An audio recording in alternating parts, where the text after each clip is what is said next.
네, 방주의 문. 오리에네스가 이 방주의 문을 통해서 얘기하고자 하는 골자는 하느님께서 이 문의 관리자시다 것 같아요. 그래서 그 복음의 착한 목자의 비유에 나는 문이다 이렇게 말씀하신 거와 다 있는 것 같아요. 그래서 이제 결국 문을 닫아줄 사람이 아무도 없잖아요. 다 들어가고 난 다음에 그 문을 하느님이 닫아주시고, 그리고 이제 밖에 역청은 하느님이 바르신다는 겁니다. 그걸 통해서 외적 상황에 대한, 즉 우리 존재에 대한, 물론 영적인 걸 말하는 거 뿐만 아니라 또 세상적인 것도 포함해서 외적인 상황은 하느님의 영역이고, 그건 하느님께서 우리에게 가장 적합하게 그런 점에서 이제 완벽하게, 완전하게 이걸 다루신다는 거죠. 예. 그러니까 그건 걱정할 필요가 없는 거예요. 그래서 두려워하거나 걱정하지 마라. 하나님이 어렵게 여기시는 걸 구하라. 그건 바로 배 안의 역청은 노아가 발라요. 그래서 그 문의 보호를 보장하는 인간적인 방식은 없다는 거예요. 예. 그러니까 여기서 우리가 특히 오늘날 뭐 하여튼 죄의 뿌리이고 죄의 근원에 해당되면서 죄의 뿌리라는 말 혹은 죄의 근원이라는 말은 돌이켜보면 이제 원죄라는 말에 가까운 개념인 것 같아요. 원죄라는 말은 죄의 뿌리 혹은 죄의 근원과 죄가 이제 섞여 있는 개념인데 오늘날 그게 좀 더 세분화돼서 죄의 뿌리 혹은 죄의 근원 그리고 죄.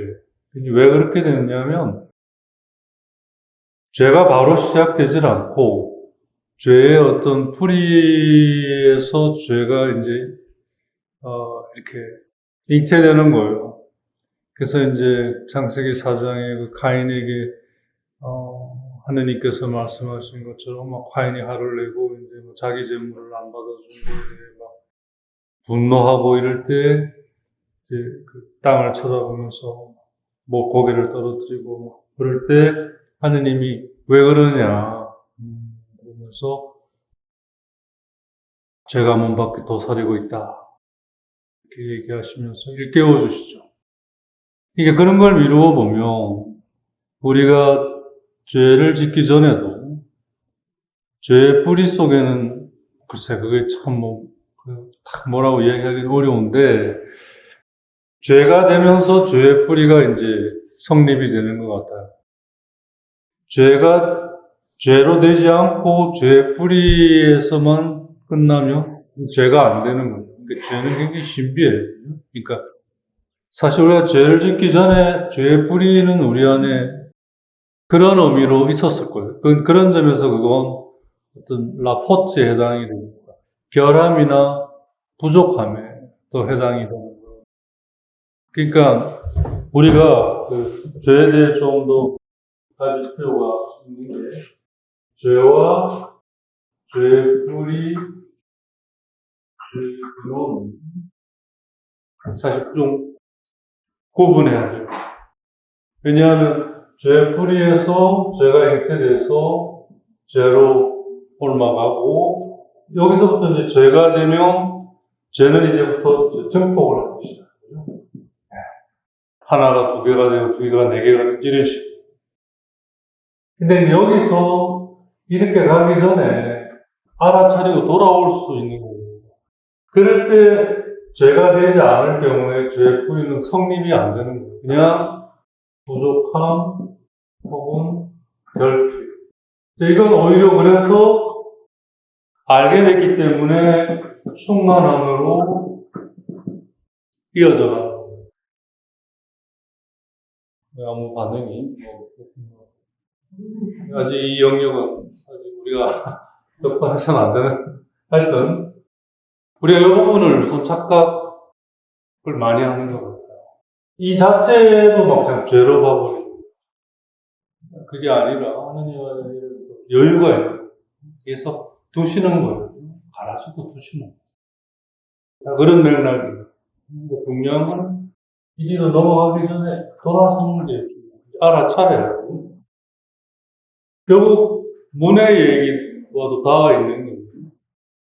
우리가 이렇게 죄로 넘어가는 데는 외부 상황에 대한, 그러니까 외부 상황이란 경우, 엑스테리어. 즉, 하느님께서 나에게 허용하신 이 상황에 대한, 하느님에 대한 믿음이 없는 거죠. 그러니까, 이걸 내가 다루어야 됩니다. 그러니까 하와가 그래서 그걸 건드리고, 카인이 그래서 그 화가 가리키는 제사로서 성립되지 못했을 자신의 그 태도에 대한 것들을 알고 돌아서면 되는, 그걸 계속 밀고 나가죠. 그게 다 이제 외부 상황, 즉 하느님께서 나에게 허락하신 이 상황에 대한 하느님에 대한 믿음, 즉 하느님의 뜻에 대한 믿음이 없기 때문에 그걸로 가요. 근데 그거 외부 상황은 하느님이 소위 말해 단도리를, 그러니까 그런 점에서 완벽하고 완전한 건 하느님의 영역이에요. 우리가 그걸 못 믿으니까 그걸로 가는 거예요. 근데 이게 하느님하고 관계뿐만 아니라 자기 자신과의 관계와 함께 이웃과의 관계에도 그대로 이게 적용이 돼요. 그래서 되게 우리가 겪는 그 관계의 어려움들은 거의 100%, 거의가 아니라 100%다 이 문이라는, 방주의 문이라는 이 부분으로 풀어볼 수 있다고 저는 생각해요. 즉, 우선, 나든 상대든, 엑스테리어, 외적인 상황에 대해서는 사실은 어떻든 그게 뭐 서로에게 오해를 일으켰든 뭐 그거든 간에 우선 이 엑스테리어, 외적인 상황, 즉 거기에 대해서는 오로지 하느님께 신뢰를 하고 이렇게 하느님이 우리에게 허락하셨다. 그런 것에서 출발해야 될 것 같아요. 왜 이런 걸 나에게 Why me라고 들어가 버리면 아무것도 안 돼요. 우선 못 찾거든요. 그 다음에 이제 두 번째 단계가 Why me에서 자유로워져서 소위 말해서 Why not? 왜 그거 안 되냐? 나에게 그런 상황이 하느님께서 허락하실 수 있잖아요. 불편하긴 하지만 괴롭기도 하고. 그럼 이제 Why me에서 Why not으로 이제 된다면 그러면 이제 말 그대로 왜 그런지를 살펴야죠. 그럴 때 죄가 잉태되었을 그 부분들을 내가 이제 보기 시작하는 거예요. 이 상황에 대해 내가 너무 내 식으로 다가가거나 혹은 상대가 그럴 수밖에 없는 거에 대해 너무 헤아리지 못했다거나 뭐 하여튼 뭔가가, 근데 그 자체보다는 그걸 통해 내가 근본적으로 어떻게 있어야 되고 어떤 소위 태도를 가져야 되는가로 이제 근원적으로 들어갈 수 있죠. 그렇게 될 때 그건 이제 물론 부족함과 결핍이라는 형태로 모아지겠지만, 그래서 내가 그걸 인지한 순간에는 그게 이제 하느님께서 이것과 나와 함께 하시면서 이걸 충만하게 채워가십니다. 그게 이제 내적으로 주의 내부의 역청을 바르는 건 이제 각자의, 즉 노아의 모습이죠. 물론 하느님이 바르시지만 외부하고 달리 내부는 결국은 그거를 하느님이 이래 바르시며 결국 나는 그런 능력이 없죠. 하느님이 그걸 바르시는데 거기에 내 손이 같이 있는 거죠. 그래서 나도 같이 이제 하는 거예요.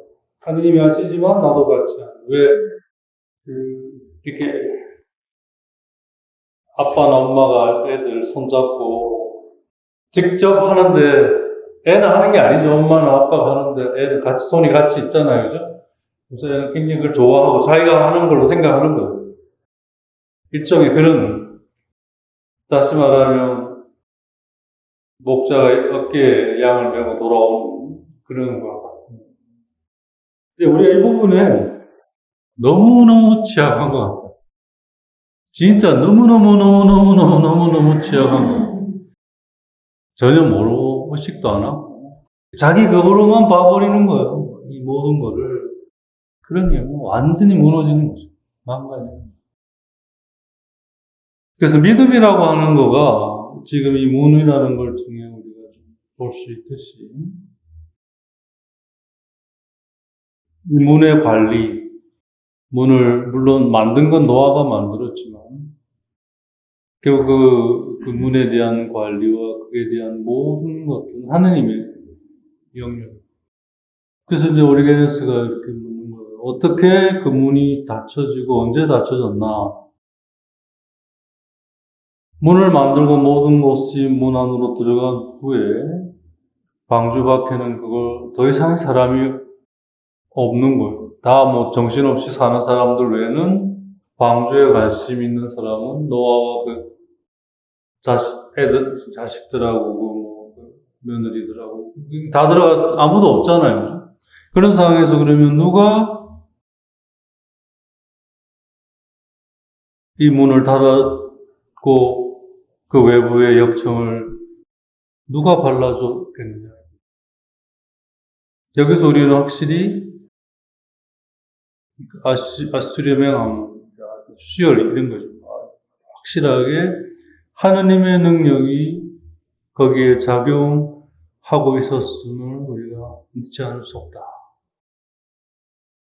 그래서 어떠한 그 풍랑의 물이 인간 손이 보호할 수 없는 그 물의 흐름, 그러니까 이제 어떻게 보면 우리에게 일어나는 모든 것들은 사실 우리 손으로 보호할 수 있는 건 아니죠. 그러니까 이제 우리 삶에 일어나는 모든 것들은 이 대홍수의 풍랑이 가져오는 마사지, 물길이에요. 그죠? 그 물길은 우리 손으로 보호할 수 있는 성격의 것이 아니에요. 하느님의 허락하에 딱 우리가 견딜 수 있게 오는 거죠. 그래서 바울로서가 어디에 우리가 견딜 수 없는 시련은 우리에게 오지 않는다는 다 있는 거예요. 그래서 실제로는 어떤 물도 우리 안에 외부적으로는 들어오질 못하는 거예요. 근데 이제 그게 내부적으로 소홀이 되면 이제 내부적으로 소홀이 된다는 건 이제 자기가 해야 할 부분, 즉 하느님과 함께 해야 할 부분들에 대해 소홀이에요. 그게 이제 게으름이고 그게 악함이라는 거예요. 그러니까 무조건 열심히 산다고 부지런하고 충실한 게 아니라는 거죠. 네. 제대로 그 하느님과의 협력을, 그러니까 제대로라는 말은 어떤 현실적으로 실제 그렇게 해야 된다라기보다는 그러려고 하는 거죠. 더 정확하게. 저 층에 대해서 좀 얘기를 했습니다만 어떤 사람은 좀 더 많은 능력을 하느님으로부터 받았기에 좀 더 그걸 덜 받은 사람보다 더 이렇게 결과적으로 또 과정 안에서 더 빨리 캐치하고 잘할 수 있죠. 덜 받은 사람은 아무래도 더디고 못하죠. 근데 하느님은 그걸 다 당신이 보시기에 가장 맞게 배분하신 거예요. 배열하시고. 중요한 건 이제 그걸 서로 안에 이제 남자와 여자로 창조하신 것처럼 서로 안에 그걸 통해 나누어 풍요롭게 가져가도록 하느님이 이제 이끄시는 거예요. 그런 점에서 교회 안에는 뭐 여러 계층을 인정하잖아요. 교회가 뭐 모두가 공평해야 된다 그렇게 얘기하지 않아요. 그래서 많은 사람들이 교회의 어떤 그 태도에 대해 잘 모르고 굉장히 헷갈려 해요. 예. 뭐 이렇게 좀 그런 있는 사람들은 뭐 있는 그거대로 뭐 없는 사람은 없는 그대로 뭐 이런 어떤 소위 말해 이제 세상적으로 어떻게 보면 진보와 보수라고도 할 수 있고 아니면 좀 극단적으로는 이렇게 자본주의와 공산주의라든지 사회주의라든지 이런 것들에 대한 이해가 어떨 때 이렇게 보면 굉장히 우리 그리스도교적인 것과 다른 게 그들은 그걸 인정하지만 동시에 그걸 어떻게 해버리려고 하잖아요. 예를 들면 억지로 그걸 좀 공평하게 하려고 하거나 나름 어쨌든 뭔가를 시도를 하는데 교회는 그런 시도는 하지 않아요. 그걸 인정하면서 어떤 걸 하냐. 서로 소통하고 나누도록. 그 부분에 굉장히 우리가 몰입해가 있는 것 같아요. 최근에 교황님의 그런 일련의 발언도, 나보고 사회주의, 그런 어떤, 이렇게 얘기를 하는 게 대한 보수적인 쪽에서 나는 교회의 가르침의 바탕으로 얘기하고 있다. 근데 사실 자세히 해보면 사회교리에 그대로 준하고 있거든요. 사실 교회가 18세기 후반, 19세기 초에 공산주의 태동으로 굉장한 위기를 겪거든요. 종교개혁보다 사실 그때가 더 큰 위기였는데 그때 이제 노동에 대한 문제, 여러 가지 것들에 대한 그리스도교적인 접근이 이루어졌고, 그때 많은 사회 교리들이, 그때 이제 새로운 교리들이 그 시대에 맞게 형성이 돼서 이제 반포되고 했던 그 사회 교리들이, 오늘날은 이제 모르겠어요. 어떤 자본의 논리에 어떤 좀 흡수되기도 했고, 등등 해서 굉장히 이제 많이 묻혀버린, 이제 그걸 이제 새롭게 좀 리마인드 하시는 건데, 그게 내 굉장한 거부감. 이제 그런 것들이 왜 그럴까, 이유들을 이렇게, 근본적으로는 이 존재 구성이라고 할까. 창조와 창조 후에 하느님께서 그걸 바탕으로, 이끌어 가시고 섭리하신, 우리가 창조 때 배운 것처럼, 존재하는 것은 두 범주에 해당해요. 우선은 크레아레죠. 이건 크리에이티브 영어로. 이건 없는 거에서 있는 거로 오는 걸 말해요. 네. 그 다음에 파소네. 이건 있는 거를 가지고 그 있는 것들 안에 또 새로운 것들이 나오는 거예요. 존재하는 것들을 통해 새로운 존재가 나오는 하느님이 하시는 두 방식이에요. 이 부분은 하느님의 전적인 명령이고 이 부분은 하느님께서 우리와 함께 코오퍼레이트 하는 거죠. 같이 해서 이 부분을 우리 안에 동참시키십니다. 그렇게 해서 이거랑 같이 있게 하시는 거죠. 우리가 창조 때 보았던 이 부분을 우리가 잘 분별할 수 있어야 돼요. 이게 안 되니까. 에고 바운더리가 분명치 않으니까 남의 집에 가서 밤내나라 다른 집 가서 안방에 들르고 있고 이래 자기 그 영역이 그거 절대적인 게 아니지만 그걸 지켜야 되잖아요. 지켜주고 마찬가지로 하느님의 관계도 마찬가지고 하와가 그잖아요. 그걸 무너뜨리잖아요. 하느님이 다 이렇게 하시니까 이것도 내 거 다 지져올 대로 그래서 이제 소위 에고센트 자기 중심. 근데 이게 제 경험을 보면 말씀에 머무는 기도를 할 때 가장 분명하게 드러나요. 여기에 있는 사람은 말씀에 머무는 게 안 되게 되죠. 아무리 해도 안 돼요. 팔짝대도 안 돼요. 그게 하느님 중심, 그리스도 중심으로 넘어가야 되는데, 이 여정이 그렇게 어렵고 험난한. 그리고 여기서 이제 속 위에 경을 잃는다는 말이에요. 뭔 말인지 아무도 알아듣고 못 알아들으니까 계속 질문을 하는데 그 질문이 이제 소울음 소리. 네. 이 중이 경을 잃는데 손은 못 알아듣고 계속 음매하고 있는 거. 이 소통이 안 되는 거예요. 그래서 다른 방법이 없는 것 같아요. 하느님이 어떤 분이신가? 결국은 하느님이 어떻게 하느냐 하는 하느님의 방식을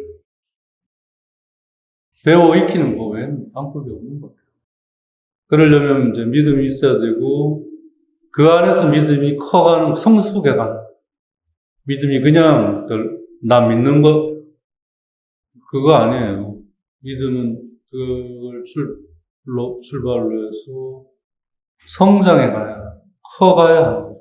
즉, 하나님이 하시는 것에 대해 더욱더 내가 믿어야 되는 폭이 커가야 되는 거죠. 그러지 않으면 이제 그게 바로 이제 내부로 이제 역청을 바르는, 그래서 이제 이 배가 아주 완전히 이제 어떤 것에도 침범당하지 않으면서 그 풍랑을 헤쳐서 목적지까지 가는. 네. 그래서 이제 거기에 이제 힌트를 얻어가 이제 바다의 별. 그 바다에 이제 뭐 침묵해 가지고 갈 수는 없는 거 아닙니까? 그죠? 그러니까 이제 별을 보고 어디로 가야 되는지 목적지가 이제 목적지를 찾고 그 별을 바라보면서 이제 찾아가잖아요. 옛날에 그랬잖아요. 항해술이.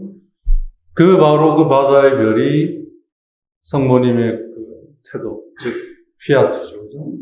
오로지 하느님의 뜻에 따른 그걸 찾는 거예요. 그래서 그렇게 되기를 바라는.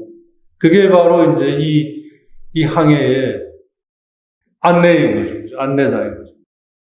그렇게 해서 이제 바다의 별, 성모님, 이래가지고 뭐, 해성, 이런 말도 나오고, 뭐, 해성학교, 뭐 등등 이제 그렇게, 우리 역사 안에서. 그래서 성경은 이 문에 관해 얘기할 때, 다음과 같은, 얘기를 우리에게 들려주는 것은, 방금 우리가 쭉 얘기했던 그런 이유에서라는 거죠. 그게 이제, 창세기 7장 16절에서 17절에 나오는 말씀. 주 하나님께서 밖에서 방주의 문을 닫으셨고, 그리고 대홍수가 시작됐다. 일어났다. 그게 7장 16절. 이렇게 하나님께서 노아에게 명령하신 대로 모든 살덩이들의 습곡과 암컷이 들어갔다. 그런 다음 주님께서 노아 뒤로 문을 닫아두셨다. 네? 그리고 나서 땅에 40일 동안 홍수가 계속되었다. 이렇게. 그래서 이 안에서 이제 또 하나 우리가 알 수 있는 것은 하느님께서는 우리 안에 필요한 모든 것들을 다 안에 넣어주신 거라는 거죠. 네. 그게 이제 하느님을 닮아서 그 닮은 걸 통해 모상이라고 했잖아요. 그 모상을 통해 하나님과 비슷해져 가는 능력이 우리 안에 그 자체로 충만하게 있는 거예요. 그러니까 여기에 뭐 이게 좀 없어요, 뭐 저게 또 없어, 이건 내 욕심입니다. 그리고 욕심의 근원은 결국 나의 영광이죠. 내가 이렇게 좀 더 낫다. 카인의 죄로 넘어간 죄의 성격이. 뭐 카인의 그 죄의 뭐 결국 근원은 그잖아요. 동생 니보다 내가 그래도 좀 낫고 그러니까 더 낫게 좀 내가 제사를 좀 더 뭐 받지 안 되겠나 뭐 이러면서 이제 때가 묻어버린 거죠. 그러니 제사로서 성격을 잃어버린 거죠. 제사란 하느님께 해로 감사드리는 건데. 그렇게 보면 좀 모자라고 부족한 게 우리 좀 나은 것 같아요. 뭐 이래 잘 나가고 내가 그래도 니보다 나은데 이래 버리면 이제 나빠지는 것 같아요. 조금 이래 잘난 놈이 있으면 고맙다 네가 앞에서 니 좀 죄 좀 짓고 나 좀 그동안 거룩하게 좀 살고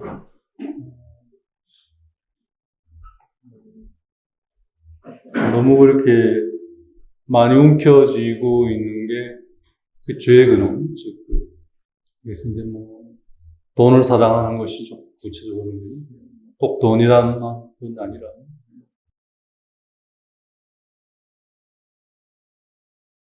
그게 어떤 근본적으로 질서에서 무질서로 인간이 이제 소나 말이나 낙이나 당나귀가 되는 길이 이제 거기에 있는 것 같아요. 그리고 그걸 통해 하느님께서는 파손내 이제 새로운 것들을 우리 안에 형성시켜 가시는 거예요. 그건 이제 크리아데는 아니고 불어로 파손내 플라스마레 라틴 말로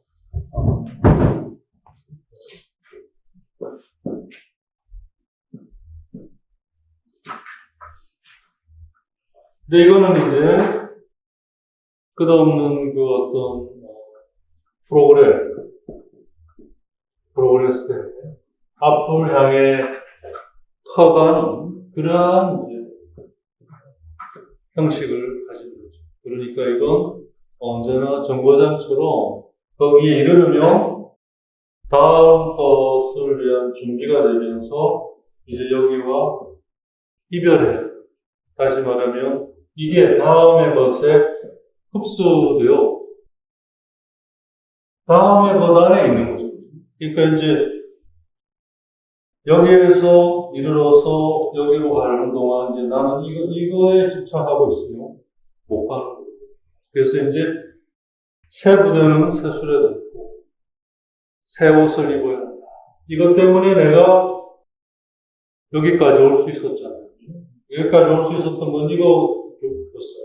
이전 이게 여기로 가는데 여기로 흡수되지 않는 장애가 되고 방해가 되고.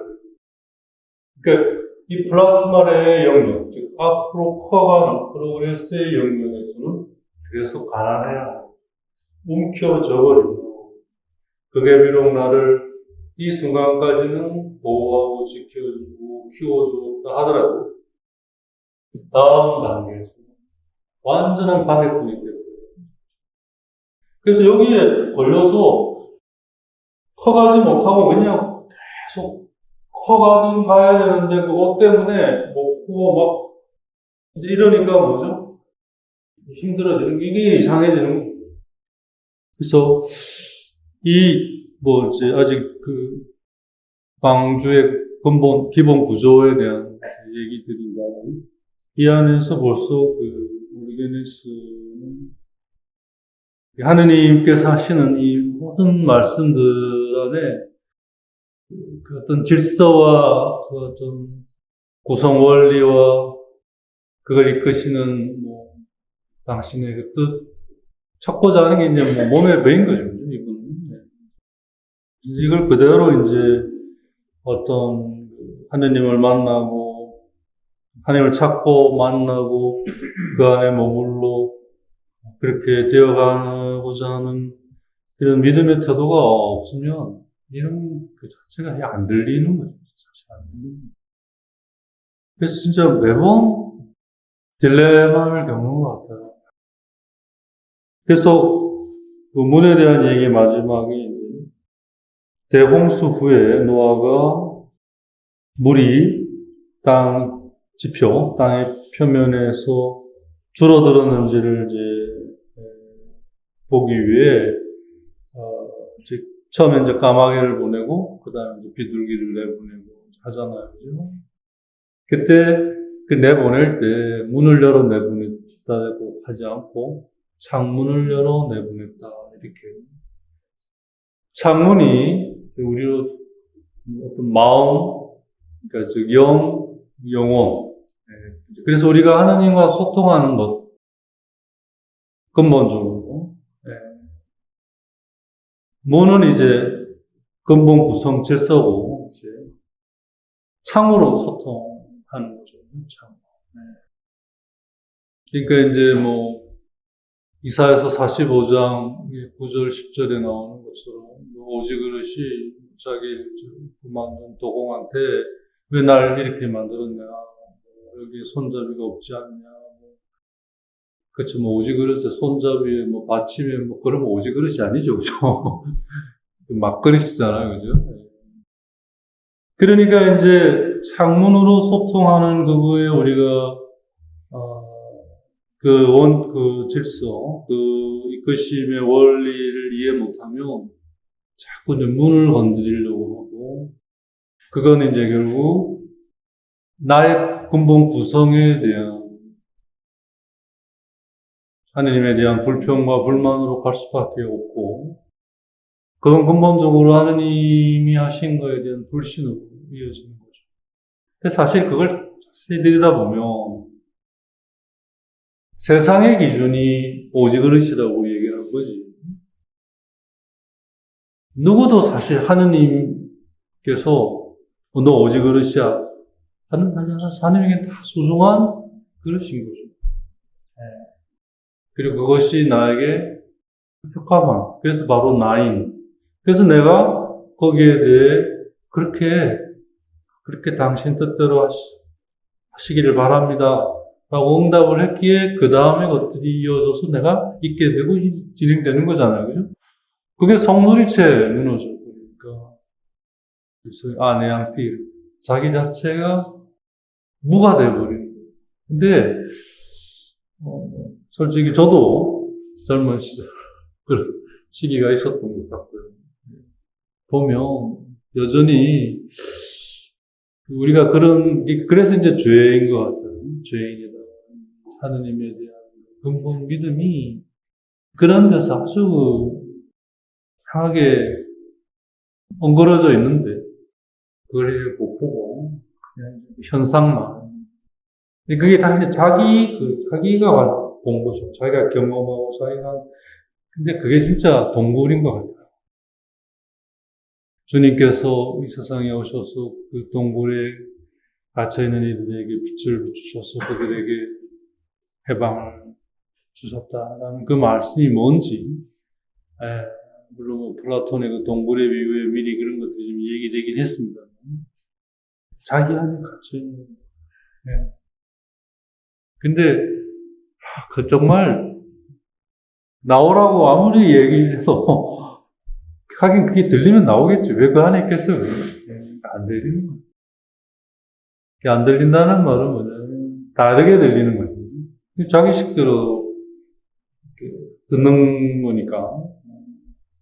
그러면서 맨날 하는 말이 뭐, 누가 나한테 얘기도 안 해주고, 잘 이야기해주면 자기가 잘 알아듣는데, 얘기 잘 안 해줘가지고 그렇다는 거잖아요. 그죠? 제대로 자기가 알아듣도록 얘기를 안 해줘가지고 자기가 요즘 계속 그렇게 있다는 얘기 아니에요. 그죠? 이게 얼마나 그 자체가 또 얼마나 웃기는 얘기예요. 참, 그런 점에서 어둠이란 무서운 것 같아요.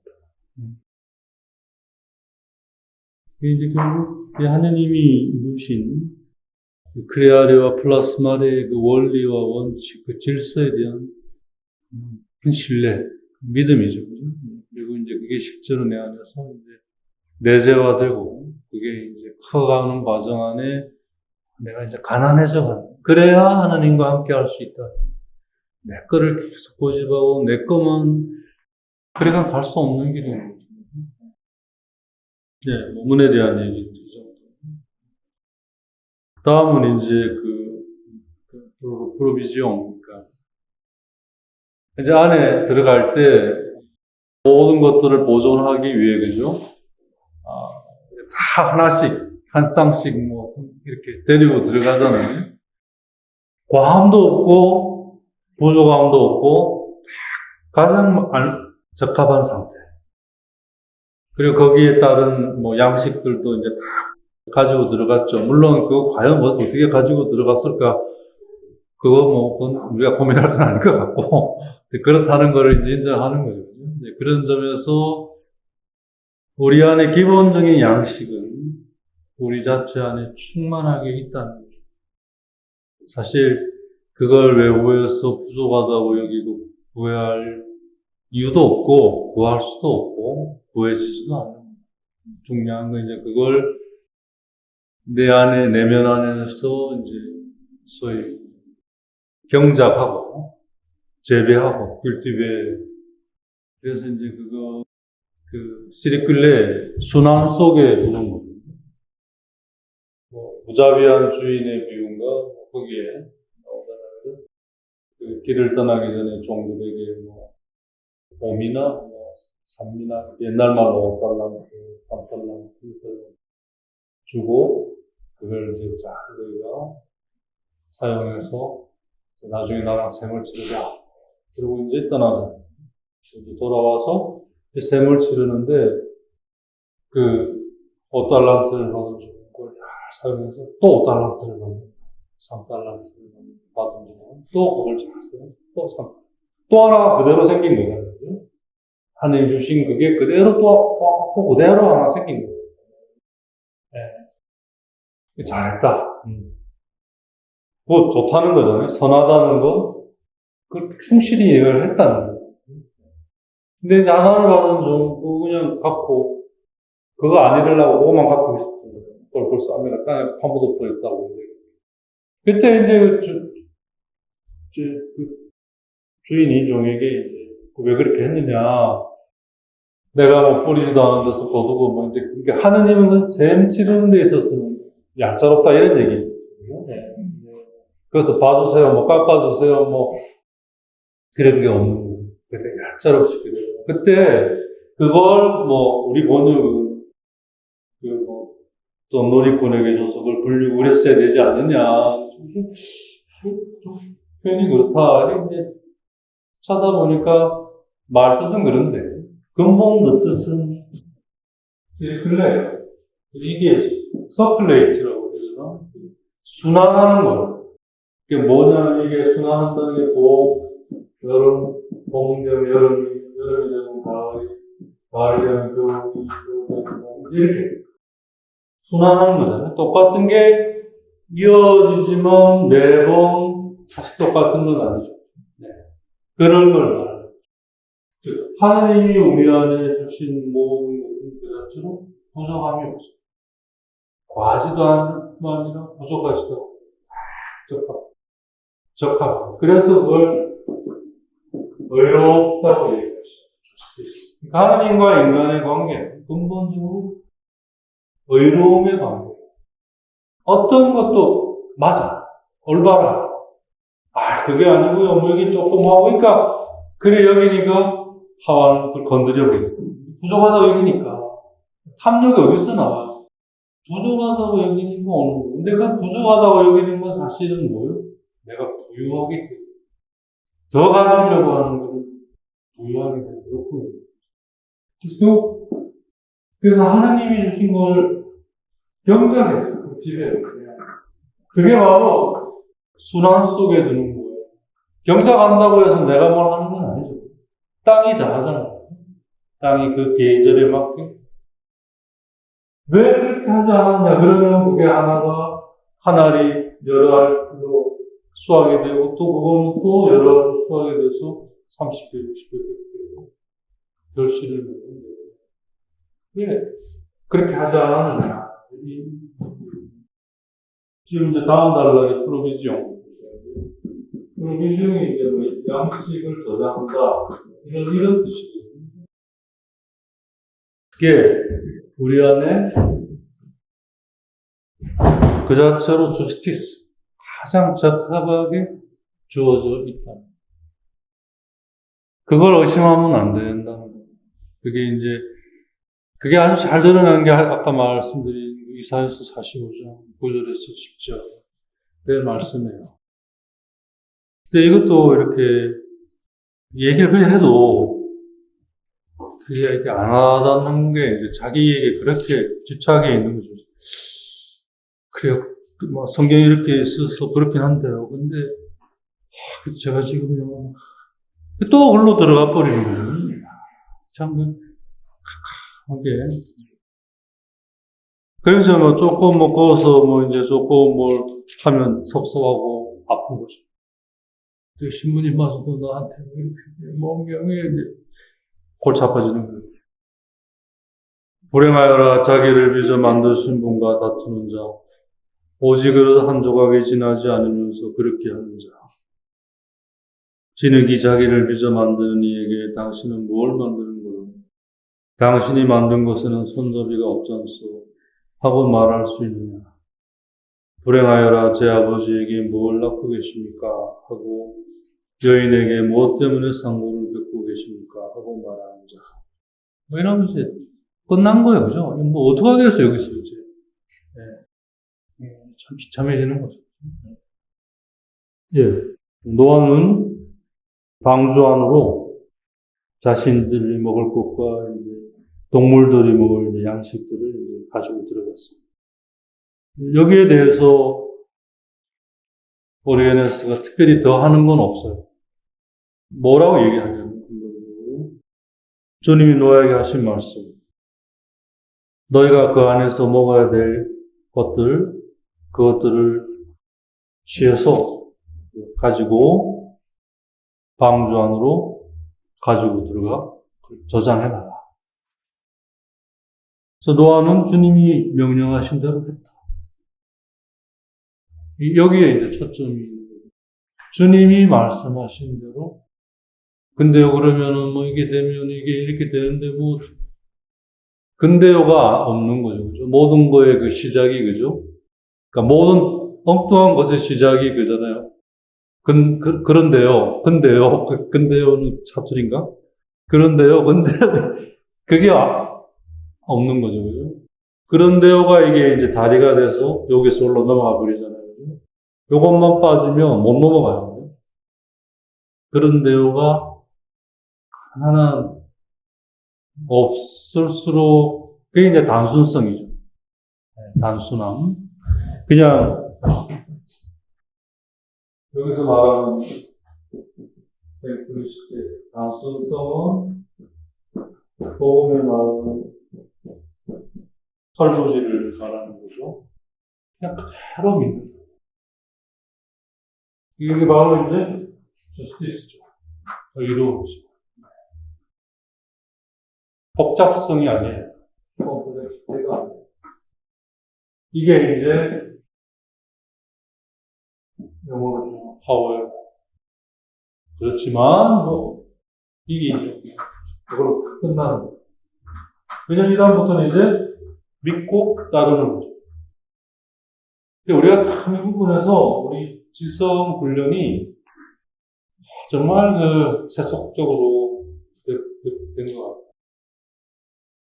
갈수록 그게 막 처절하게 전해져 보고, 네.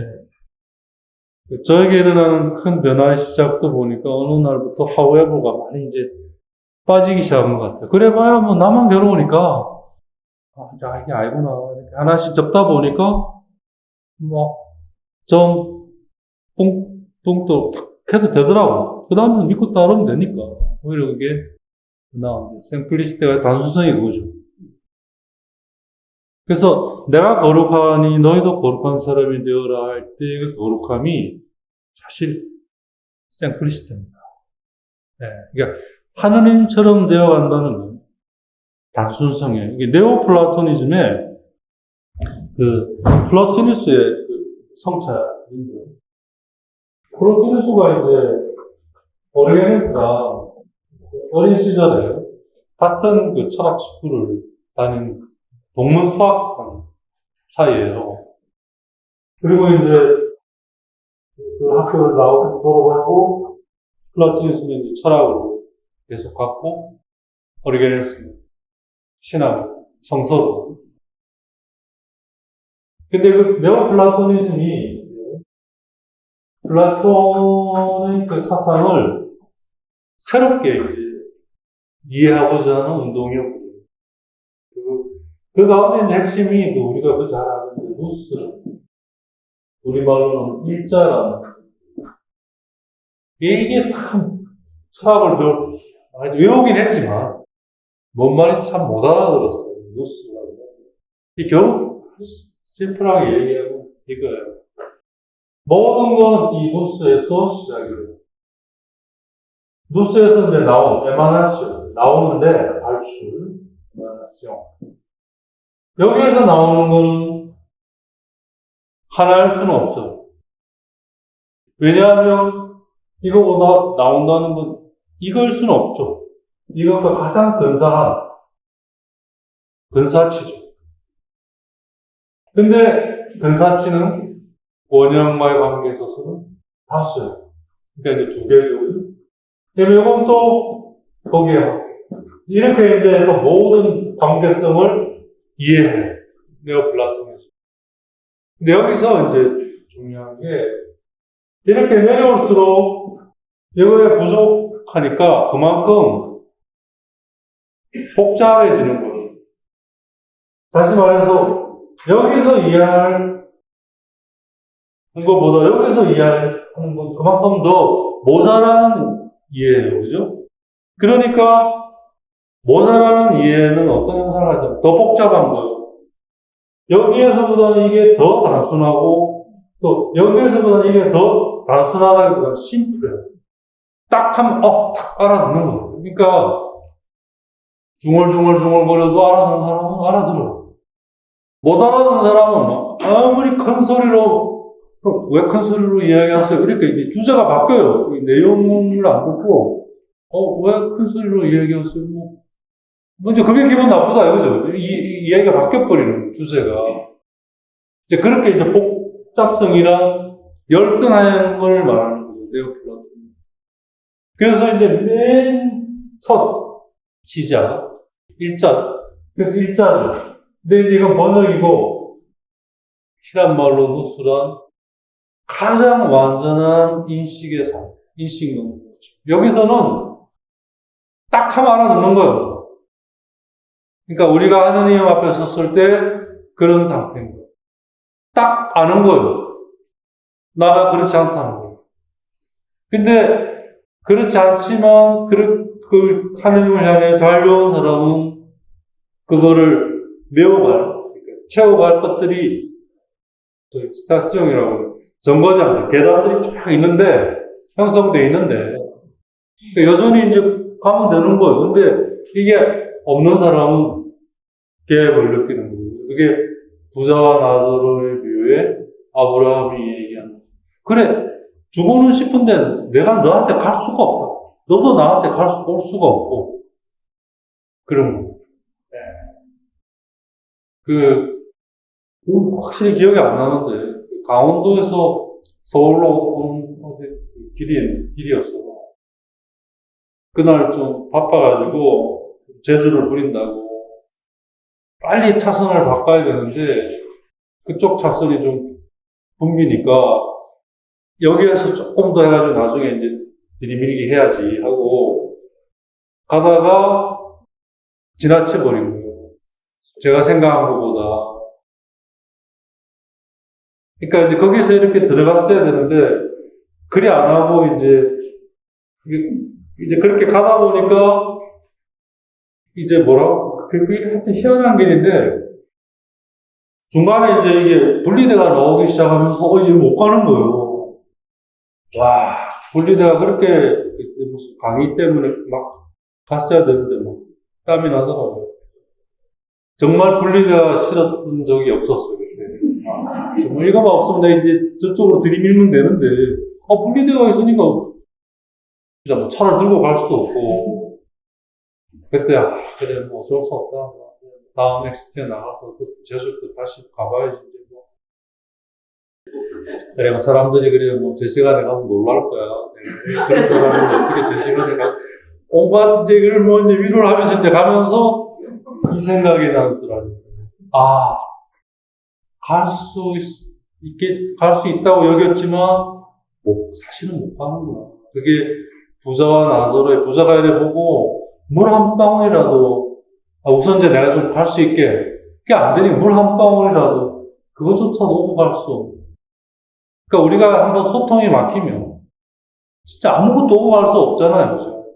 오해만 남고 그게 하느님과의 관계에 있어서 영원히 지속된다면 그게 지옥이겠구나 이렇게 그래서 이제 여기서 완전한 인식은 말 그대로 완전한 단순성이에요. 여기서 그래 네가 그래 했는데 복잡하고 그냥 딱 그게 이제 네오플라토니즘의 누스의 핵심이에요. 그래서 누스가 모든 것의 근본입니다. 그래서 우리 모든 것들은 이렇게 다양한 거는 결국은 열등하고 복잡하다는 거예요. 상당히 일리 있는 얘기예요. 그죠? 여기서 우리가 뭐 여기처럼 완전한 인식, 단순함을 찾고라면 서로가 구분하는 힘든 거죠. 이게 됩니까? 그죠? 그러니까 여기서 이제 하나하나 올라가는 거예요. 거꾸로. 이제 그런 점에서 플라톤은, 네오플라토니즘하고 달리 이런 계단이 약해요. 그런 점에서 불가적인 영향이 크죠. 그죠? 한 방에 무너져요. 그래서 이제 뭐, 원형과 뭐 이데아 이런 게 이제 나오는 거고, 네오플라토니즘은 이제 그게 좀 더 강경하게 가다듬어지는 거예요. 그게 이제 아리스토텔레스는 이제 완전히 알고 있어서, 나와가지고 이제 자기 학교를 따로 차렸잖아요. 그죠? 그래서 이제 모든 건 이제 뭐, 형상과 진료로. 그건 이제, 그거는 말이 되는데, 그래서 뭐죠? 유물론으로 흘러버리고, 진료가 중요하게 돼버리니까, 유물론으로 흘러가 버리는데, 완전히 시궁창에서 허덕이게 철학사적으로 볼 때. 물론 신앙의 관점에서 얘기합니다. 그래서, 우리가요, 하나님에 대한 인식이 깊어져 갈수록 하나님이 심플해져요. 복잡하게. 그래서 왜, 옛날 신앙, 어렸을 때 할머니는 그냥 단순히 믿잖아요. 그죠? 그게 정말 스피리얼 아주 우등한, 아주 높은 깊은 인식, 사실 이런 그걸 뭐 이렇게 표현할 능력이 없어서 못한 거지, 그냥 믿잖아요. 네. 그게 진짜 지혜는 세상의 눈으로 볼 때 어리석게 보인다는 말. 그걸 노아가 가지고 그래서 하나님이 노아를 했을 때. 그리고 이제 노아가 그러니까 알아듣는 거죠. 뭐 알아들었다기보다는 믿고 따른 거죠. 하라고 하니까 한 거예요. 그냥 기계적이 아니라 온 존재를 실어서. 그래서 온 마음을 다해, 뭐 온 힘을 다해, 온 정성을 다해, 뭐 하나님을 사랑하라는 그 말이 바로 내 안에 일어나는 하느님에 관한 것이면 그길 향해 가는 거예요. 네. 진짜 무조건 unconditional. 그래야 그 저장, 그게 하나님이 주신 게 안 새 나가는 거죠. 그게 그대로 100% 나에게 가장 적합하게 충만하게 그래서 저장돼 있어서 내가 쓸 수가 있는 거죠. 그래야 크레아레와 플라스마레가 이제 서로 어우러져서 이제 하느님의 계획 속에 맞아 들어가는 거예요. 그러면서 이제 풍요로움이 일어나는 건데 처음부터 그게 삐걱거리니까 언제나 부족하게. 언제나 부족함을. 그래서 만약 자기가 정말 그런 점에서 언제나 부족함을 느낀다면 뭐 어느 선까지는 도움이 되죠. 자극이 되고 되는데 분발을 일으키고 하는데요. 어느 순간 이후부터는 그건 아닌 거고 그때는 그 부족함이 이제 부족함으로 여겨지지 않고 앞으로 채워질 부분. 똑같은 건데 관점이 바뀌는 거예요. 내 입장에서는 부족함이었지만 하느님에게서는 채워질. 그래, 그러니까 채워질 거야. 너의 약함을 통해 나의 본능이 드러날 것이다. 바울서의 말씀처럼. 그러니까 이제 채워질 거로 이제 다가오니까 뭐 부족하다 느껴지지를 않는 거예요. 프로비정에 대한 부분. 그 다음에 이제 그 방주가 가지는 완전한 퍼펙션. 방주는 외부로 인간이 만들었지만 하느님께서 만들라고 한 그대로 만들었기에 하느님의 작품이지만 그걸 인간이 만들고 그러면서 인간이 할 수 없는 건 하느님이 하신 거죠. 즉 외부 그거에 대한 역청을 받으신 거예요. 그 다음에 이제 하나님 주신 모든 것들을 배열하고 그 안에 이제 역청을 갈아서 이제 안을 내부를 하고 모든 것들을 질 수 있게 배우라고 뭐. 그건 이제 인간이 노하우인 거죠. 물론 그것도 하나님이 알려주신 거예요.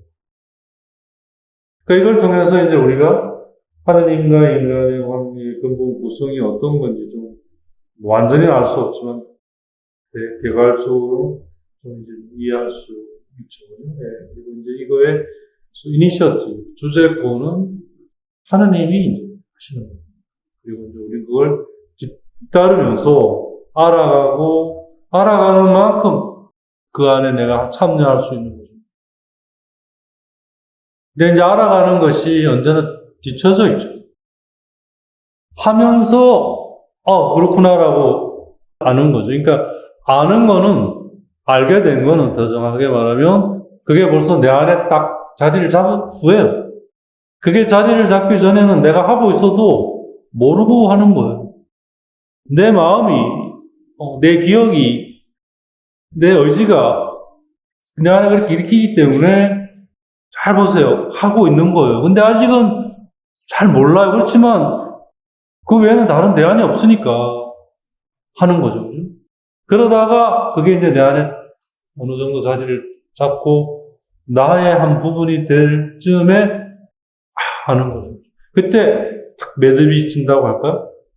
이 단돌이겠죠. 그게 이제 기억이 완성된 형태로. 죽은 기억이 아니라 살아있는 기억. 그전에는 죽은 기억이었는데 이것이 내 안에서 하나님을 찾아 따르면서 실제화되면서 지성으로 인해 산 기억이 되는 거예요. 이게 이제 영원한 것입니다. 이 영원성이야말로 내가 이제 혼인잔치 입고 들어갈 예복 같은 거. 소위 말하는 하나님에 대한 소위 수본이 추억이죠. 기억이 아니라 기억은 추억이 되는 거예요. 추억이란 뭐 그 안에 스토리가 있잖아요. 내가 단지 이걸 뭐 샀어 안 해요. 내가 이걸 사서 그때 살 때 내 사랑하는 사람이 그걸 어디에 있다는 걸 알고 가서 뭐 같이 갔다든지 아니면 뭐 내가 그때 기다려서 그걸 같이 사가지고 와서 그걸 내가 알게 됐을 때 그래서 이제 그걸로 인해 새로운 역사가 그 안에 형성이 된 거 아니에요. 그게 수본이라는 거예요. 그게 하느님이 우리와 나누고자 하시는 유일한 거죠. 다른 건 다 지나가는 거예요. 거기에 쓰인 재료들은 심지어 상황들도 다 지나가요. 하지만 그걸 통해 하느님과 내 안에 형성된 이 영원한 기억, 추억이죠. 수본이. 그래서 하느님과 그걸 가지고 함께 하는 거죠. 지나가는 것들 안에 사실은 영원한 것이 담겨있는 거예요. 근데 그 영원한 것은 그냥 주어지는 게 아니라 하느님 안에서 내가 같이 해나가야 그게 좀 길어 올려지는 거예요. 뭐라 할까? 사금과 같다고 할까요? 금이 있긴 있는데 그걸 땅을 파서 흙을 고르고 물에 씻어내서 그 금만 남게 하는 이제 그걸 또 모아서 재련해서 불순물을 걸러내고 그렇게 해서 이제 순금이 되어 가잖아요. 그죠? 그런 형태.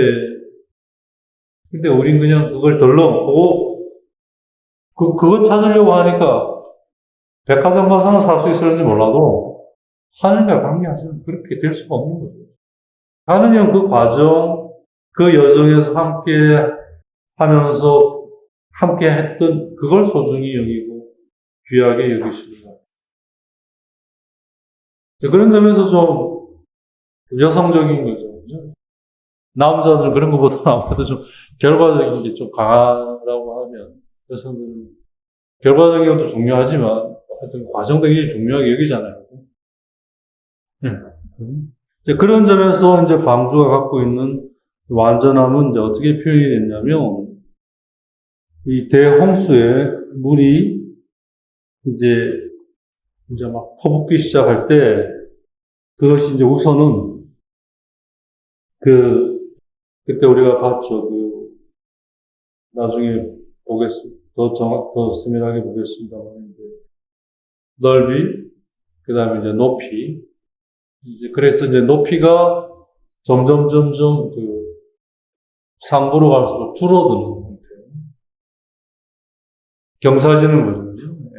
아까 말한 네오플라토니즘의 이 누스의 그거랑 같은 모형이거든요.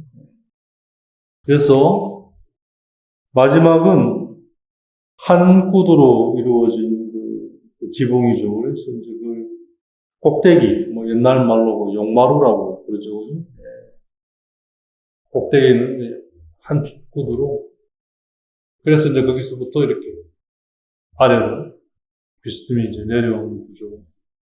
그렇기에 정상에서부터 하부까지 이렇게 비스듬히 내려오는. 그러니까 이제 그 대홍수의 그 비가 아주 자연스럽게 배에 스며들지 않고 흘러내리게끔.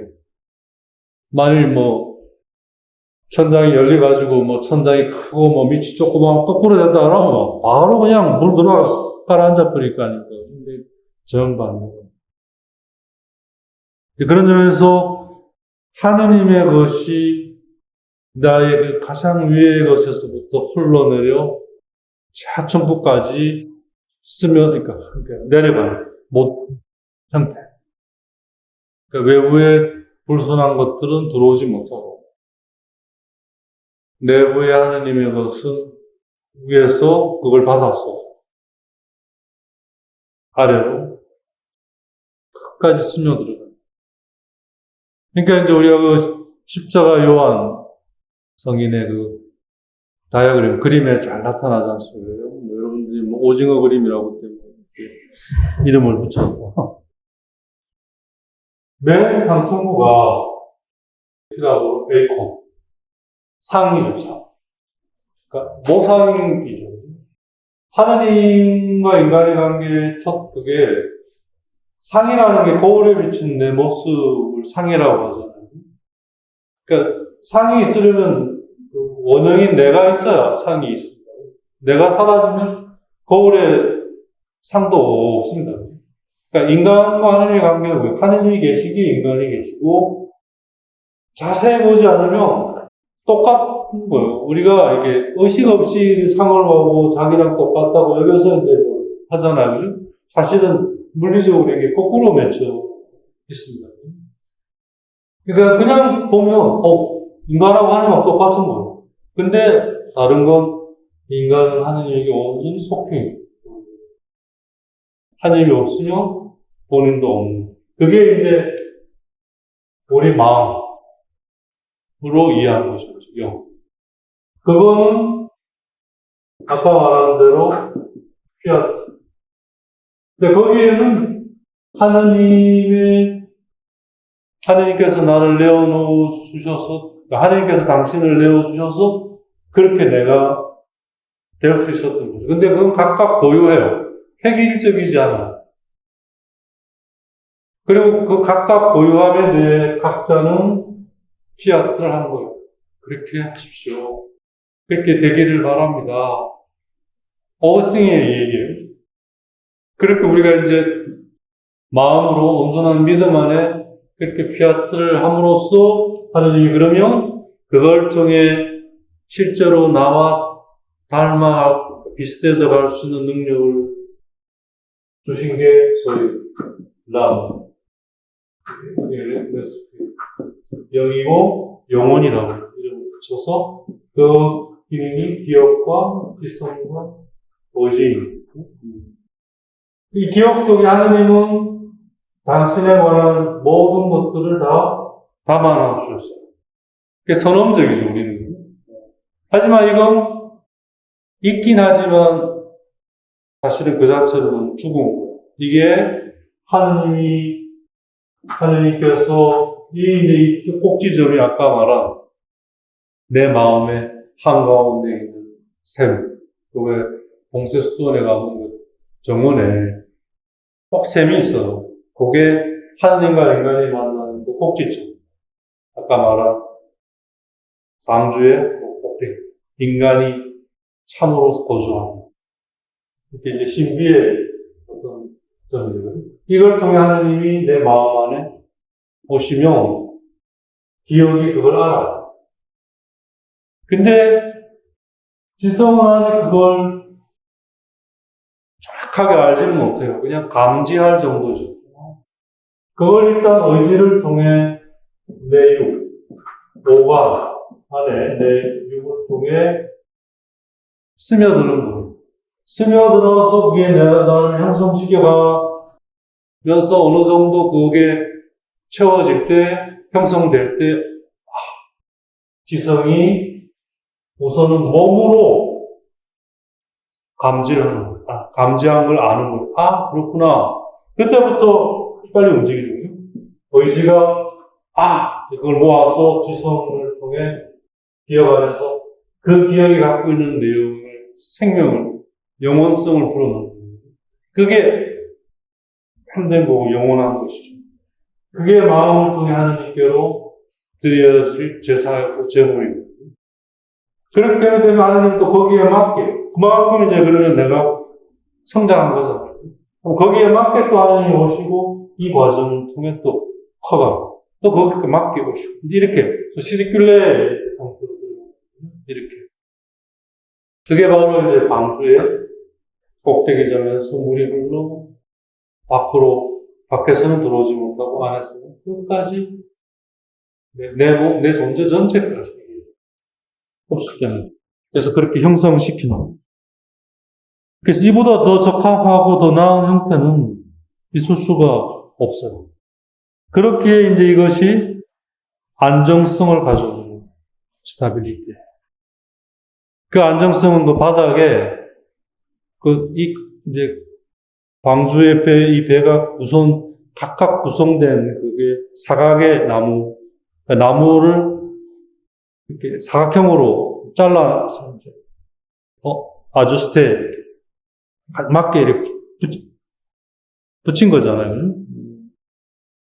그리고 이제 이 바닥은 사각의 그것들로 모아진 거기 때문에 사면이 다 그런 안정성을 바탕으로 물이 아무리 그러니까 비가 아무리 내려도 깊이 그 안에 방주가 잠길 수 있는 그런 안정성을 가지고 있다는. 우선 그렇게 내려오고 그걸 밑에서 받치는 이 근본 하부 구조는 사각형의 그런 나무들로 구성되어 모든 것들이 어떤 상황도 하느님의 뜻 안에서 아주스테, 그러니까 어드저스트죠, 그죠? 아주스테가 올바른 걸로 향해 가는 거죠. 즉 하느님의 뜻대로 향해 가기 때문에 아무리 물이 들이쳐도 밑에서 그게 깊이 잠기긴 하지만 안정성을 가지고.